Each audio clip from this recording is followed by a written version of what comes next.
तो स्वागत है दोस्तों आपको मेरे इस चैनल में। तो आज हम बात करेंगे साउथ के सुपर स्टार विजय कोंडा के एक न्यू धमाकेदार फिल्म किंगडम के बारे में। यह किंगडम मूवी इंडिया में रिलीज हुआ है 31 जुलाई को और इस मूवी में विजय देवराकोंडा के कमबैक के भी बारे में बताया जा रहा है। अगर बात करें इस मूवी को तो यह मूवी ऑल ओवर बहुत ही अच्छी है, तो इसलिए आज हम किंगडम मूवी के इसको आप लोगों के लिए आज हम पूरा एक्सप्लेन करने वाले हैं, ताकि जो भी लोग अभी तक इस मूवी को नहीं देखा वो लोग इस मूवी को देखकर एंजॉय कर सकते हैं। तो वीडियो बहुत ही ज्यादा धांसू बनने वाला है। और हाँ, जिसने अभी तक चैनल को सब्सक्राइब नहीं किया वो जल्दी से इस चैनल को सब्सक्राइब कर दे। तो चलिए अब हम बिना देरी को इस वीडियो को अब हम स्टार्ट करते हैं। तो दोस्तों इस मूवी का स्टार्टिंग होता है साल 1920 से और इस टाइम पर हम देखते हैं इंडिया के साउथ क्षेत्रों में, यानी कि बेसिक साउथ इंडिया में कई सारे कबीले होते हैं, लेकिन उन्हीं में से एक बड़े कबीले के ऊपर अंग्रेजों ने हमला कर देता है और उसमें बहुत ही बड़ा युद्ध शुरू हो जाता है। अंग्रेजों की सेना और इस कबीले के सेना में हमें पता चलता है कि अंग्रेजों की सेना से बहुत ही ज्यादा काबिल और पावरफुल है, लेकिन अंग्रेजों के सेना के पास बहुत सारे फौज होते हैं और बहुत सारे खतरनाक गन भी होते हैं, इसीलिए वो लोग कबीले वाले को जान से मारने लग जाते हैं। इसीलिए सारे कबीले के लोग अपने औरतों और अपने बच्चों को एकदम अच्छा से रखते हैं ताकि अंग्रेज की सेना उसे मार ना पाए। और तो और संख्या में बहुत कम होने के बाद भी ये लोग अंग्रेजी सेना के बहुत ही डटकर सामना करते हैं। इसके साथ यहीं पर इन सारे कबीलों वालों का एक लीडर भी होता है और वो इन सबसे कबीलों में सबसे ताकतवर होता है और इसी वजह से अंग्रेजों के बहुत सारे सेना का वह सोल्डर को मार देता है, लेकिन अंग्रेज बहुत ही ज्यादा होने के वजह से इन सारे कबीलों को जंग में हरा देते हैं, जिसके बाद देखते ही देखते यह पूरा कबीला इस जंग को हार जाता है। लेकिन इस जंग को हारने से पहले हम देखते हैं कि इस कबीले का जो एक लीडर होता है वो अपना मुकुट उतारकर एक कबीले के छोटे से बच्चे को हाथ में देता है और उस मुकुट को देते ही वो बच्चे से कहता है कि आज तो उनका कबीला इस जंग को हार रहा है, लेकिन आज से बहुत साल बाद उसका एक कबीला का मसीहा आएगा और फिर मसीहा ही हमारे कबीले के बच्चे लोगों को ताकत बनेगा। लेकिन यह सुनकर वह बच्चा अपने कबीले को लीडर से यानी कि राजा से सवाल करता है कि आखिर जब मसीहा आएगा तो वो बच्चे उसे पहचानेगा कैसे। पर यह बात सुनकर राजा उस बच्चे को जवाब देता है कि जब उनके कबीले मसीहा आएगा तब उसे आते ही तुम सबको उसके आने का पता चल जाएगा और जब वह मसीहा तुम्हारे सामने आएगा तब तुम सबकी आंखें सिर्फ उसी पर होगी। और यह सब बोलने के बाद ही वह राजा अपने कबीले के सारे बच्चे को औरतों को एक नाव के जरिए उसे वहां से दूर भेज देता है, जिसके बाद यही अंग्रेज सेना इस कबीले के लोगों को मार देती है और इस जंग को जीत जाती है। लेकिन अब इसके बाद हमारी कहानी आज से 70 साल आगे जाती है और हमें दिखाया जाता है कि साल 1990 यह इस मूवी के प्रेजेंट टाइम होता है और इसीलिए इस प्रेजेंट टाइम में हम यह देखते हैं कि अपनी ही मूवी का मेन कैरेक्टर विजय देवराकोंडा को, जिसका इस मूवी में अंदर नाम सूरी होता है और वो पुलिस डिपार्टमेंट के अंदर एक कांस्टेबल होता है। हम यह देखते हैं कि सूरी ऊपर से काफ़ी शांत लगता है, लेकिन वो अंदर से काफ़ी ज़्यादा गुस्सैल होता है और उसे किसी बात पर जल्दी ही गुस्सा आ जाता है। इसके साथ ही हम सूरी की फैमिली के बारे में जानते हैं, जिसमें कि हमें पता लगता है कि सूरी के फादर आज से सालों पहले मौत हो चुकी है। सूरी घर में अपने मदर के साथ रहता है और इस के साथ ही सूरी के एक बड़ा भाई भी है, लेकिन उसके बड़े भाई ने आज से 18 साल पहले घर छोड़ दिया था और इसीलिए बीते 18 साल से सूरी अपने बड़े भाई को ढूंढ रहा है। अब असल में सूरी की कहानी में हमें यह पता लगता है कि सूर्य और उसका बड़ा भाई जिसका नाम शिवा था, यह दोनों भाई काफ़ी छोटे थे, तभी इसका पिता को शराब पीने की आदत थी और इसीलिए सूरी और शिवा को पिता रोज शराब पीकर आते थे और सूरी की शिवा और माता को बहुत ही ज़्यादा मारा करते थे। यही चीज़ सूरी और शिवा को बहुत बुरी लगती थी, लेकिन ये फिर एक दिन सूरी के बड़े भाई शिवा से यह चीज़ देखी नहीं गई और उसके गुस्से में आकर अपने पिता को जान से मार दिया। लेकिन फिर उसके बाद ही सूरी के बड़े भाई शिवा ने घर छोड़ दिया और वो अपने परिवार से बहुत ही दूर चला गया और इसीलिए उस दिन से लेकर आज तक सूरी अपने बड़े भाई शिवा को ही ढूंढ रहा है। लेकिन बड़ी बात तो यह है कि सूरी को शिवा के बारे में कुछ भी नहीं पता है, वह बस अपने बड़े भाई शिवा के नाम जानता है और उसके पास सिर्फ शिवा की एक बचपन का फोटो है और इसीलिए सूरी आज तक अपने बड़े भाई शिवा को ढूंढ नहीं पा रहा है। लेकिन सूरी ने इन बीते 18 साल में कभी हार नहीं मानी है और उसके हमेशा और लगातार अपने भाई को ढूंढने की कोशिश की है, क्योंकि सूरी पूरी दुनिया में सबसे ज़्यादा प्यार करने वाले बड़े भाई शिवा से करता है, इसीलिए अपने बड़े भाई शिवा को ढूंढना उसकी ज़िंदगी का मकसद है। लेकिन अब ऐसा ही दिन बीत जाते हैं, जिसके बाद हम यह देखते हैं कि सूरी से मिलने के लिए नायडू नाम का एक बड़ा ऑफिसर आता है। असल में नायडू एक बड़ा सरकारी ऑफिसर है और यह नायडू इस बात को जानता है ये सूरी एक बहुत ही गर्म दिमाग का आदमी है और इसे काफ़ी ज़्यादा गुस्सा आता है, लेकिन इसके साथ ही नायडू को यह भी पता है कि सूरी काफ़ी जवान और काबिल ऑफिसर है और अगर इस सूरी को कोई टास्क दिया जाए तो सूरी उस टास्क को काफ़ी अच्छे से काम करता है। और इसलिए नायडू सूरी से मिलकर उससे कहता है कि वह चाहता है कि उसके लिए एक अंडर कवर एजेंट बनकर काम करे और एक जगह पर जाकर वहां सारी इन्फॉर्मेशन नायडू को लाकर दे। लेकिन नायडू की यह बात सुनकर सूरी इस काम को करने से मना कर देता है। जिसके बाद नायडू सूरी से कहता है कि अगर सूरी उसके लिए काम करता है तो उसके सूरी ऐसा करके अपने बड़े भाई से मिल सकता है। और ऐसा इसीलिए क्योंकि नायडू सूरी को जहाँ भेज रहा है उसी जगह सूरी का बड़ा भाई शिवा भी वहीं पर हो सकता है। अब सूरी को जैसे अपने बड़े भाई की शिवा की बात सुनते ही वह किसी चीज़ की परवाह नहीं करता है और एजेंट बनने के लिए हाँ बोल देता है। जिसके बाद ही नायडू सूरी को बिठाता है और उसे समझाते हुए कहता है कि नायडू उसे सीधा श्रीलंका भेज रहा है और वह वहाँ पर जाकर सूरी को एक गैंग में घुसाता है और उसी गैंग की सारी इन्फॉर्मेशन नायडू को लाकर देनी है। और हाँ, जिस गैंग के अंदर सूरी को भेज रहा है उसी गैंग का जो लीडर है वो शिवा है, यानी कि सूरी का बड़ा भाई है। लेकिन इसके साथ ही वो सूरी को यह भी बताता है कि गैंग के अंदर घुसना इतना आसान नहीं है, लेकिन अभी सूरी के पास एक मौका है और वो यह मौका है कि सूरी का बड़ा भाई शिवा इस टाइम श्रीलंका के सेंट्रल जेल में है। लेकिन आज के 3 दिन बाद वह सेंट्रल जेल से बाहर निकल जाएगा और इसीलिए सूरी को भी जल्द से जल्द जेल के अंदर भेजना होगा और वह वहां जाकर अपने बड़े भाई से वो शिवा को ढूंढने खोजेगा। उसके बाद वह शिवा से बातचीत करेगा और उससे मिलकर उसके जरिए अपने गैंग में घुसना होगा। जिसके बाद ही सूरी गैंग के अंदर घुस कर इन्फॉर्मेशन नायडू को ला कर देगा और फिर काम पूरा होने के बाद जो नायडू वह सूरी के बड़े भाई शिवा को छोड़ देगा। जिसके बाद सूरी और शिवा अपने साथ बड़े भाई के साथ अब वो रह सकते हैं। अब इसके बाद ही नायडू सूरी की काफ़ी तगड़ी ट्रेनिंग करवाता है और उसे जेल के सारे तरीका सिखाता है, अंदर की सारी बात बताता है और फिर से वह किसी तरीके से सूरी को श्रीलंका के सेंट्रल जेल में डलवा देता है। अब इधर दूसरी तरफ श्रीलंका में हमें यहाँ की सारी स्टोरी पता लगती है और उससे बेसिकल हम शिवा की उस गैंग के बारे में जानते हैं जिसके बारे में नायडू बात कर रहा था।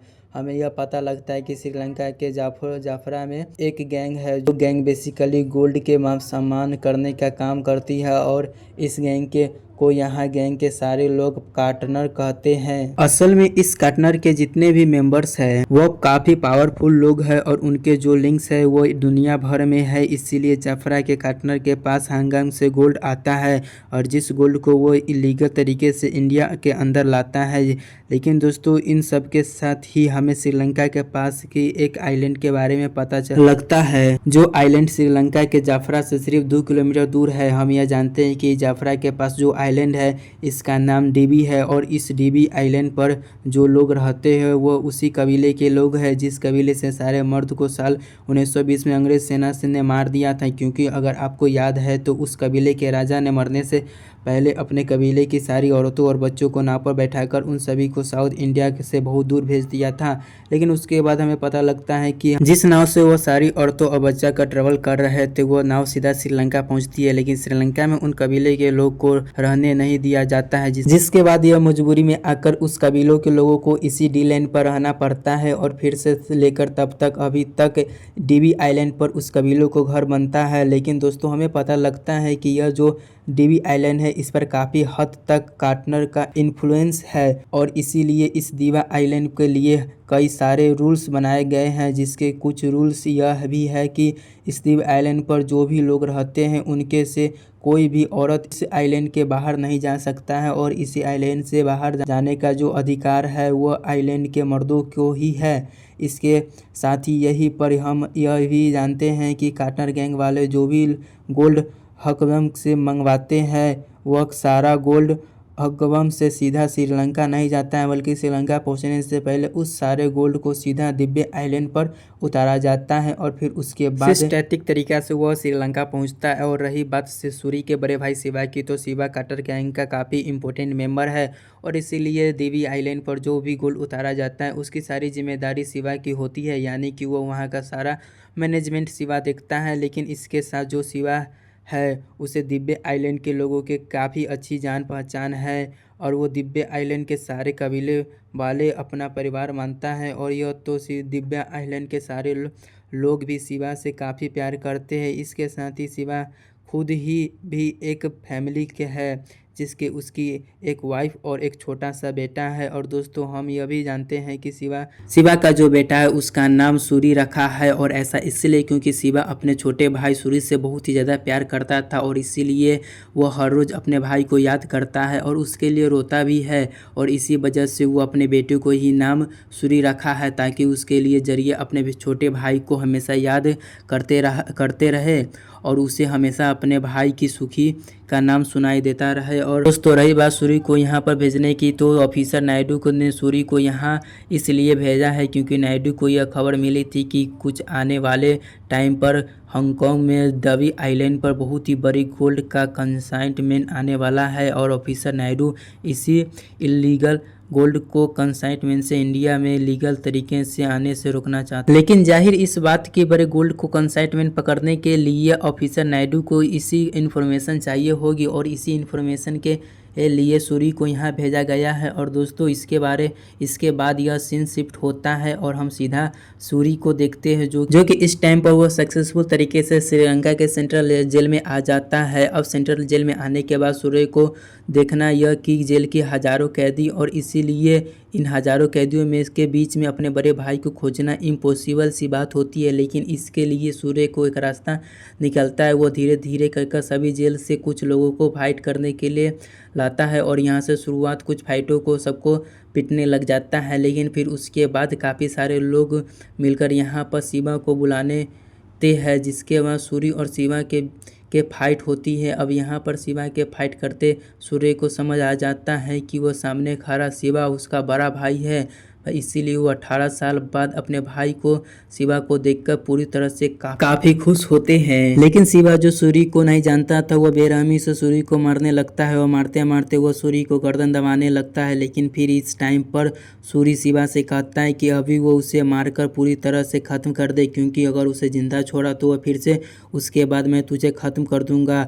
अब यह जैसे ही सूरी के मुँह से इस बात को शिवा सुनता है, वैसे ही उसके अपने बचपन की याद आती है। और वह याद करता है कि जब वो छोटा था तो उसके छोटे भाई सूरी के साथ खेलता था, तब वो खेल खेल में उसका छोटा भाई उसके यह बात कहा करता था, और इसीलिए वो बात सुनते ही शिवा समझ जाता है कि वो जिसकी गर्दन वो दबा रहा है वह कोई और नहीं बल्कि उसका ही छोटा भाई सूरी है। और इसीलिए फिर से वह शिवा सूरी से छोड़ देता है। जब यह सूरी के मारने के लिए और भी कई सारे कैदी आते हैं, तब शिवा उन सभी को रोक देता है। उसके बाद शिवा सारे कैदियों को बताता है कि यह उसका ही छोटा भाई है, आज से बहुत साल बाद मिला है। इसके बाद सूरी और शिवा दोनों एक दूसरे को मिलकर काफ़ी खुश होते हैं, और यह साथ ही वो एक दूसरे को वापस की कई सारे बात भी करते हैं, जिसमें सूरी को पता लगता है कि शिवा ने शादी कर ली और उसका एक छोटा बेटा भी है, उसका नाम भी सूरी है। लेकिन दोस्तों रही बात सूरी के, तो सूरी शिवा से झूठ बोलता है, और यह झूठ यह होता है कि सूरी शिवा से कहता है कि उसकी माँ मर चुकी है,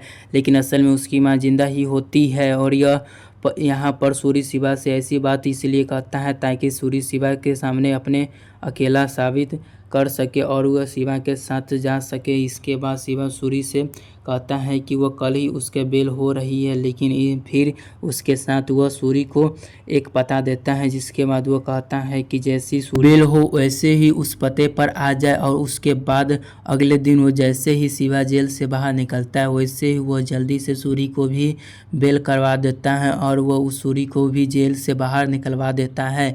इसके बाद सूरी जल्दी से अपने भाई को बताए हुए पते पर जाता है और उससे मिलता है, और सूरी को यह पता लगता है कि उसका बड़ा भाई एक दो टाइप पर श्रीलंका में इन्हीं बल्कि वो 2 किलोमीटर दूर एक डीप आइलैंड पर रहता है, और सूरी को भी इस टाइम पर उसके भाई के पास वहीं पर ले जाया जाएगा। और लेकिन इस टाइम पर जो सूरी होता है वो यहाँ की सारी चीज़ों पर नोटिस कर रहा होता है और धीरे धीरे करके यहाँ की सारी चीज़ों पर इंजेक्शन ले रहा होता है। इसके बाद सूरी एक मार्केट एरिया के पास आता है, और यह सूरी को यह पता लगता है कि इस मार्केट एरिया के पास में जितनी भी शिप निकलती है उसी पर बैठकर यहाँ के लोग आइलैंड जाते हैं। लेकिन इसके साथ ही एक पूरी एक पार्टनर है काफ़ी और इंटेंशन पर लगती है। सूर्य यह जानता है कि जो पार्टनर है उसके लिए उसका बड़ा भाई शिवा काम करता है, लेकिन यह पूरे पार्टनर पर जो लीडर है उसका नाम उरप्पन है। और उरप्पन का नाम जो एक आदमी है यह बहुत ही पावरफुल और बहुत ही खतरनाक आदमी है। और इसी उरप्पन का 2 बेटे हैं, जिसमें से एक बेटा हांगकांग के अंदर गोल्ड संभालता है और दूसरा बेटा यहाँ पर सारा काम संभालता है, जिसका नाम मुर्गन है। इसके साथ ही उरप्पन के पार्टनर में बहुत सारे लोग काम करते हैं और वह सब लोग उरप्पन के लिए काफ़ी वफादार होते। लेकिन हमें यहाँ पर एक मुर्गन के बारे में यह भी बात पता चलता है कि यह मुर्गन अपने फादर से भी बहुत ही ज़्यादा खतरनाक है और साथ ही दिव्य आइलैंड के लोगों से बहुत ही ज़्यादा नफरत भी करते हैं। और यह हमेशा से इसी मौके की तलाश में रहता है कि कब उसे दिव्य आइलैंड के सारे लोगों को मारने के लिए मौका मिल जाए। लेकिन अब इसके बाद यह कहानी शिफ्ट होती है और सूर्य के साथ दिव्य आइलैंड पहुंचता है। लेकिन यहाँ पर दिव्य आइलैंड आने के बाद हमें सबसे पहले एक बैरागी बाबा मिलते हैं। एक्चुअली में यह एक बूढ़ा सा सेज होता है जिसे सभी लोग बैरागी बाबा बोलते हैं, बट स्टोरी में हमें यहाँ पर पता लग जाता है कि यह बैरागी बाबा असल में वही छोटा सा बच्चा है जिसे आज से 70 साल पहले कबीले के राजा ने अपना मुकुट दिया था और उसे इसी के लिए कहा था कि एक न एक दिन मसीहा जरूर आएगा। और इसीलिए कबीले के लोग इसे बैरागी बाबा को आदमी है जो कि मसीहा को पहचानेंगे। अब इसमें बाद में हमें धोबी इसी दिव्य आइलैंड पर अपने भाई के साथ रहना स्टार्ट कर देता है। लेकिन दोस्तों इसी टाइम पर हमें श्रीलंका में जाफरा में एक लड़की दिखाई देती है जो कि एक्चुअली में एक डॉक्टर होती है एंड उसका नाम होता है डॉक्टर अनूप। लेकिन कुछ टाइम बाद यह बात रिवील होता है कि यह डॉक्टर अनु भी है जो एजेंट है। यहाँ एक एजेंट गिरी करने के लिए नायडू ने भी भेजा है और यहाँ पर बेसिकली सूर्य के साथ काम कर रही है। इसीलिए सूर्य को दिव्या को आइलैंड के जो अंदर जो जानकारी मिलता है सूर्य सारी जानकारी डॉक्टर अनु को दे देता है। यह डॉक्टर अनु सारी जानकारी को लेकर नायडू को दे देता है। अब इधर कुछ दिन के बाद सूर्य को यह बात पता लगता है कि दिव्य आइलैंड पर एक ऐसी जगह पर कुछ दिन बाद हांगकांग काफ़ी सारे गोल्ड लेकर आने वाला है और इसीलिए इस जगह के बारे में पता लगता है। सूर्य जल्दी से उस डॉक्टर को बताता है और वो डॉक्टर जल्दी से उस नायडू को बताता है और इसके फिर से कुछ दिन बाद ही सूर्य शिवा और उसके काफ़ी सारे दोस्त मिलकर दिव्य आइलैंड को लोकेशन पर जाने लग जाते हैं। पर वहाँ पर हांगकांग से गोल्ड आने वाला था। लेकिन जब वो लोग बोट पर वहाँ पहुँचते तभी गोल्ड उठने से पहले लोग ये देखते हैं कि इस जगह पर श्रीलंका की नेवी आ गई है और वह वहाँ पर आकर फायरिंग स्टार्ट कर देती है। तभी इसी जगह पर शिवा सूर्य और सारे लोग वहाँ से बचकर भागना पड़ता है। यह और श्रीलंका की नेवी उस सारे गोल्ड को कैप्चर कर लेता है और उसके अड्डे पर ले जाता है। अब इधर खबर जल्दी से कार्टनर को तक पहुंचता है, जिसके बाद कार्टनर को लीडर ओडिप्पन को कार्टनर के सारे मेंबर्स को यह बात लगता है कि जो काफ़ी गुस्से होते हैं। लेकिन साथ ही वह लोग थोड़ा सा हैरान होते हैं कि क्योंकि उसके कार्टनर के गोल्ड के आज तक पहले भी कभी नहीं कोई पकड़ पाया और इसीलिए वो लोग इस बात को समझ जाते हैं कि हो न हो गोल्ड की इन्फॉर्मेशन किसी ने दे दी है, जिसकी इन्फॉर्मेशन की वजह से श्रीलंका की नेवी यहाँ पर आई थी। जिसका मतलब यही होता है कि इन कार्टनर में से कोई न कोई गद्दार छुपा हुआ है।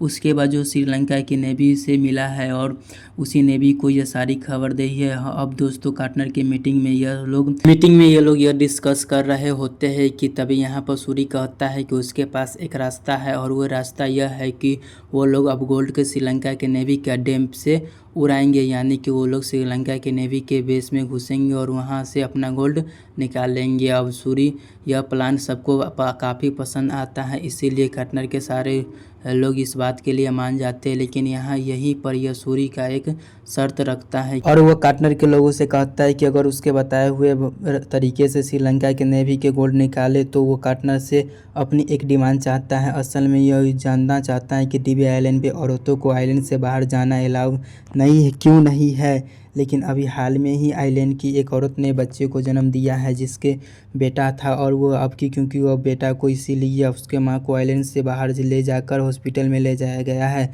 लेकिन उस बच्चे को जो माँ है वो अभी आइलैंड से बाहर नहीं जा सकते हैं और वो अपने बेटे को देखना चाहती है और इसीलिए मेरी ये डिमांड है कि अगर मैं गोल्ड वापस ले आता हूँ तो वो आइलैंड के उस औरतों को उसके बेटों को देखने के लिए बाहर जाने दिया जाए। अब अब हम यह देखते हैं कि उरप्पन और बाकी सारे कर्टनर को मेंबर्स को इस बात से मान जाते हैं, लेकिन इस बात को सुनकर उरप्पन और उसका बेटा मुरुगन काफ़ी ज़्यादा गुस्सा होता है, क्योंकि यह एज ऑफ कोर्स से हो देवी आइलैंड के लोगों से बहुत ही ज़्यादा नफरत करता है। लेकिन इसीलिए वह यह प्रस्ताव पसंद नहीं आता है, लेकिन अपने फ़ायदा और रुतबे के रहते हुए वह सूरी को रोक नहीं पाता है। अब इसके बाद सूरी अपने बड़े भाई शिवा और उसके कई सारे साथियों के साथ मिलकर एक टीम बनाते हैं और धीरे धीरे करके श्रीलंका के बेस्ट ऑफ नज़र पर रखता है और यहाँ पर सारे ऑफिसर में मीटिंग करता है। इसके बाद वह आसपास की सारी जानकारियाँ ले लेता है एंड साथ में उसे यह पता लगता है कि अब ये कुछ ही दिन के बाद नेवी वालों अपने वेस्ट के सारे गोल्ड को शिफ्ट करने वाले हैं। अब वो लोग अपने ही गोल्ड को हासिल कर लेंगे। अब इसके बाद जैसे ही नेवी वाले गोल्ड को शिफ्ट करने लगते हैं, वैसे ही सूरी भी नेवी को ड्रेस में आ जाता है और अपने साथियों को भी नेवी ड्रेस में पहना देता है। जिसके बाद वो सारे आसपास और सीधा उन ट्रकों को लेकर चलने लग जाते हैं और उस गोल्ड को कैप्चर कर लेते हैं। जिसके बाद गोल्ड को ट्रक में सीधा करके अपने आगे चलने लग जाते हैं, लेकिन रास्ते में यह देखते हैं कि एक ब्रिज पर चेकिंग हो रहा होता है और नॉर्मली तो इस ब्रिज पर कभी भी चेकिंग नहीं होती है, लेकिन इन्होंने यह भी चेकिंग सिर्फ आज के ही दिन देखी है। अब यह देखकर वो लोग शिवा जल्दी से अपने सारे साथियों आदमियों को कहता है, ट्रक पर से उतार देता है और छुपने के लिए कहता है, पर ट्रक उतारने के बाद छुपने के लिए सभी को कह देता है। साथ ही वो सूरी के भी कहता है छुपने के लिए, लेकिन सूरी उसे नहीं मानता है और सूरी कहता है कि शिवा को कहता है कि किसी भी हाल में इस ट्रक को पार करवाएंगे और ये इस बात को ट्रक के सारे गोल्ड को वो अपने साथ में से जाने नहीं देगा। अब ये सारे इसके बाद यह सूर्य जल्दी से ट्रक की स्पीड बढ़ाता है और चेक पोस्ट को तोड़ते हुए वहां से निकल जाता है। लेकिन अब क्योंकि चेक पोस्ट पर श्रीलंका की आर्मी होती है, इसीलिए वो अपने वेपन से उनके ट्रक पर हमला कर देती है। इसीलिए यह चीज़ देखकर सूर्य और समझ जाता है कि यह हो न हो अब वह यहाँ से नहीं भाग सकता है। एंड में इसके लिए वो अपने भाई के साथ यहाँ पर सरेंडर कर देता है और सीधा आर्मी के पास आता है।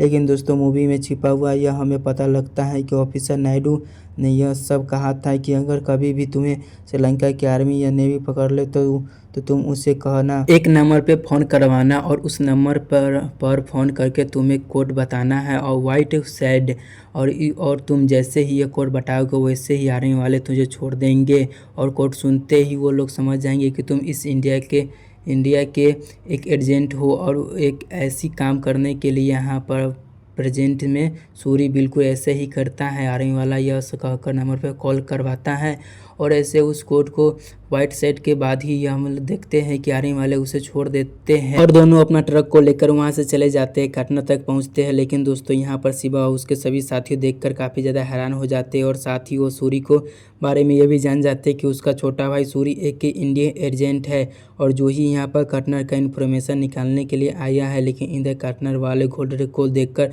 काफ़ी खुश हो जाते हैं। इसके साथ ही वो वादे के अनुसार उन लोगों को आइलैंड की औरतों को वहाँ से बाहर जाने देते हैं, जिस चीज़ को आइलैंड के सारे लोग बहुत ही ज़्यादा खुश होते हैं, क्योंकि यह चीज़ सारे सालों से उनके आइलैंड पर कभी नहीं हुई थी।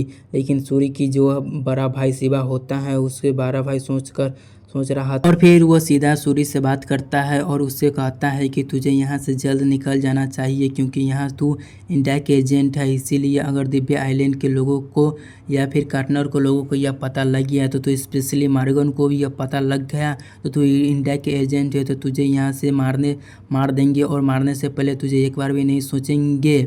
लेकिन यह बात सुनकर और स्टोरी मानता नहीं है। एंड में उससे अपने बड़े भाई शिवा उसे कहता है कि यहाँ से वो वापस अकेले जाने के लिए नहीं आया है, बल्कि यहाँ से अपने बड़े भाई यानी कि शिवा को लेने आया है। इसीलिए इस जगह को अपने बड़े भाई शिवा अपने भाभी और भतीजों को साथ ही जाएगा। लेकिन यह बात सुनकर शिवा सूरी से कहता है कि मुझे सिर्फ इसी जगह पर रहना है, इसीलिए मैं यहाँ पर रहूँगा और यहाँ से धोखाधड़ी तूने की है, इसीलिए तुझे यहाँ से निकल जाना चाहिए। अब दोस्तों हम यहाँ पर देखते हैं कि दिव्य आइलैंड के लोग टाइम पर काफ़ी खुश होते हैं, इसीलिए यहाँ के लोग काफ़ी हंस खेल रहे होते हैं। लेकिन इस टाइम पर हम देखते हैं कि सूरी का बड़ा भाई शिवा उसका एक पक्का दोस्त होता है जिसका नाम होता है सिंघा और यह सिंघा यहाँ का एक आदमी को लेकर आता है, उसे बुरी तरह से पीटने लग जाता है, जिसके बाद पूछे जाने पर पता लगता है कि यह नेवी वालों को गोल्ड की इन्फॉर्मेशन इसी आदमी ने दी थी। इसीलिए इन्फॉर्मेशन की वजह से नेवी वालों को उसके गोल्ड को कैप्चर किया था। हालांकि यहीं पर हमें यह भी पता लगता है कि इसके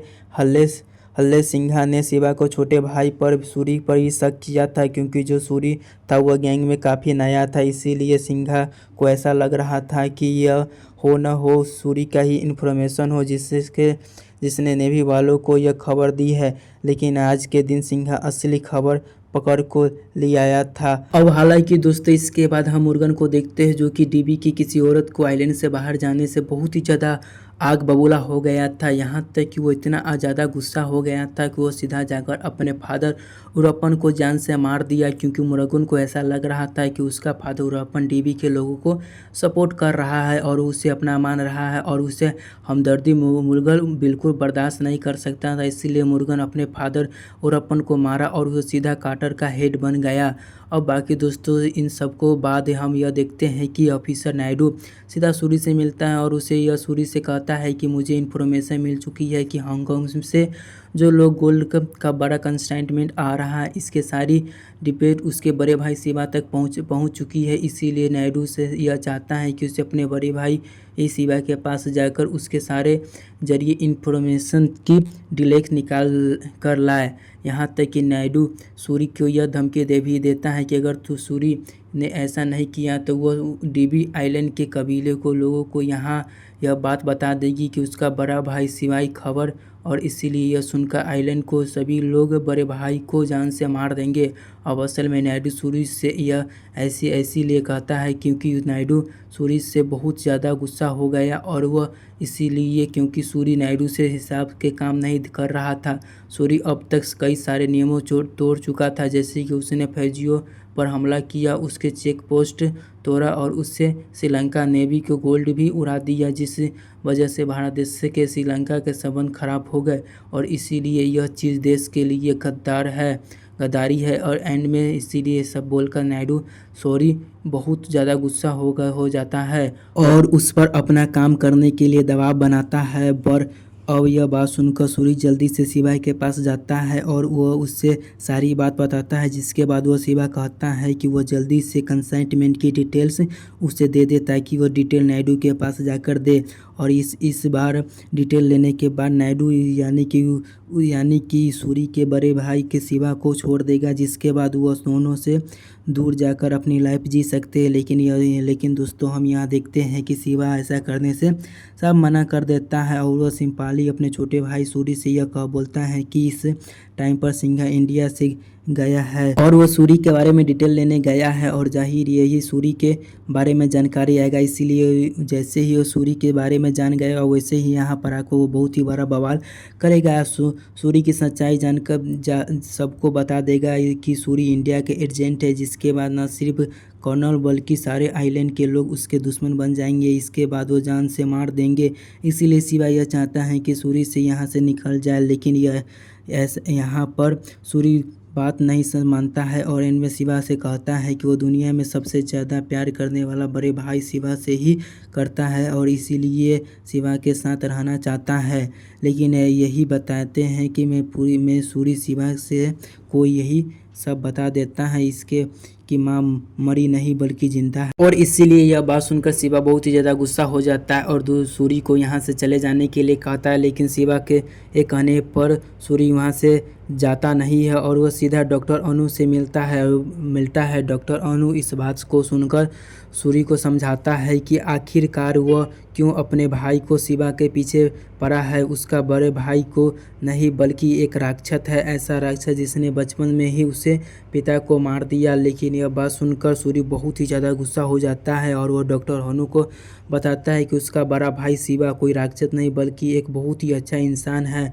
और रही बात उसके पिता के मारने की तो उसके पिता के शिवा ने बल्कि नहीं सूरी ने मारा था। असल में जब हमारे बचपन में हमारे पिता शराब पी कर आते माता को मारते थे, तब वो देखकर एक दिन मुझे रहा नहीं किया और मैंने अपने पिता को जान से मार दिया। लेकिन मेरे बड़े भाई शिवा ने मेरी जान बचाने के लिए पिता को मारने का इल्जाम अपने ऊपर ले लिया और वो वहाँ से भाग गया। और इसने वह सब इसलिए किया ताकि मैं और हमारी माँ सुकून से जी सके। मेरा भाई शिवा मुझसे बचपन से ही प्यार करता है और मैं जानता हूँ कि मैं अभी से भी उसके अंदर मेरे लिए प्यार है। लेकिन दोस्तों यह सब कुछ दूर हम नायडू को देखते हैं और यह ऑफिसर नायडू से मिलने के लिए मेरे लिए मुर्गन का एक खास आदमी आता है जिसका नाम था सिल्वा। एंड हमें पता लगता है कि मुर्गन का एक खास आदमी है सिल्वा असल में ऑफिसर नायडू का एजेंट ही है, जो कि सूर्य और डॉक्टर की अनु की तरह यहाँ पर छुप कर काम करता है। उसके मुर्गन के साथ रहकर मुर्गन का भरोसा जीत लिया है। अब यहाँ पर और ऑफिसर नायडू को सिल्वे से कहता है कि मुर्गन को चेक पोस्ट पर होने वाला सारी बात बता दें और वो मुर्गन को यह बताएं कि कैसे सूर्या शिवा और आर्मी के बारे वाला सामना कोड बोलकर बच गया। और सिल्वे ऐसा ही करता है और वो जाकर सारी बात मुर्गन को बता देता है, जिसके बाद मुर्गन को यह पता लग जाता है कि वो जो सूर्या है हमें शिवा से कोई ना कोई इंडिया एजेंट है। और अब इसके बाद मुर्गन सभी मेंबर को खाने के लिए बुलाता है, जिसके बाद खाना खाने के लिए वहाँ पर शिवा भी आता है। लेकिन यहीं पर ही मुर्गन शिवा के सामने उससे कहता है कि चेक पोस्ट पर होने वाली सारी बात जान चुका हूँ और इसीलिए बस वह चुपचाप यह बात जानना चाहता है कि आखिरी खबरी कौन है। अपने छोटे भाई सूरी की जान बचाने के लिए खबरी इल्जाम अपने सर पर ले लेता है, पर मुर्गन को यह बोल देता है कि वह इंडिया की खबरी है। यह बात सुनकर मुर्गन कार्टनर के सारे लोगों को सामने पर शर्त रखता है कि अब इन्हें न सिर्फ शिवा को मार देना चाहिए बल्कि अब क्योंकि शिवा की दिव्य आइलैंड के लोगों के साथ रहना, इसीलिए आइलैंड के सारे लोगों को भी उसके जैसे ही होंगे।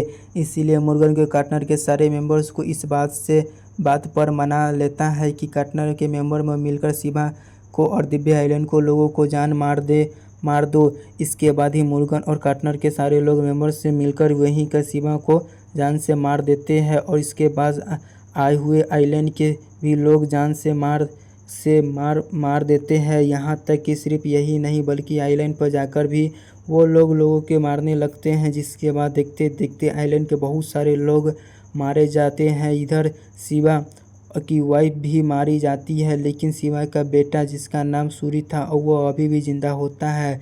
लेकिन तभी हम देखते हैं कि आइलैंड के काफ़ी सारे लोग मारे जान बच जाते हैं। इधर डॉक्टर अनु जल्दी से बहुत सारी बातें जिसकी बात सूरी जल्दी से आइलैंड पहुंचता है और यहाँ पर जाकर यह हालात देखता है। साथ ही साथ वो अपने आंखों के सामने अपने भाई की शिवा की लाश भी देखता है, जो देखकर सूरी को बहुत ही बड़ा धक्का लगता है। लेकिन अब सूरी इतना गुस्सा में आ जाता है कि वह कसम खा लेता है कि अब मुर्गन और कार्टनर के लोगों को जान से मार देगा। इसके साथ ही यहीं पर एक गुस्से में आकर सूरी पास में रखी एक बड़ी सी नाव को रस्सी पकड़कर और उसे खींचने लगता है और यह यहाँ पर सूर्य पर इतनी बड़ी सी नाव को अकेले खींच लेता है, जिसके बाद यह देखकर आइलैंड के सारे लोग सूरी को ही देखने लग जाते हैं कि यह चीज़ देखकर बैरागी भी यह समझ जाता है कि यह सूरी उनका मसीहा है, बिल्कुल जिसकी बात उसके कबीले के राजा ने की थी। और फिर इसके लिए आइलैंड के बचे हुए सारे लोग सूरी के साथ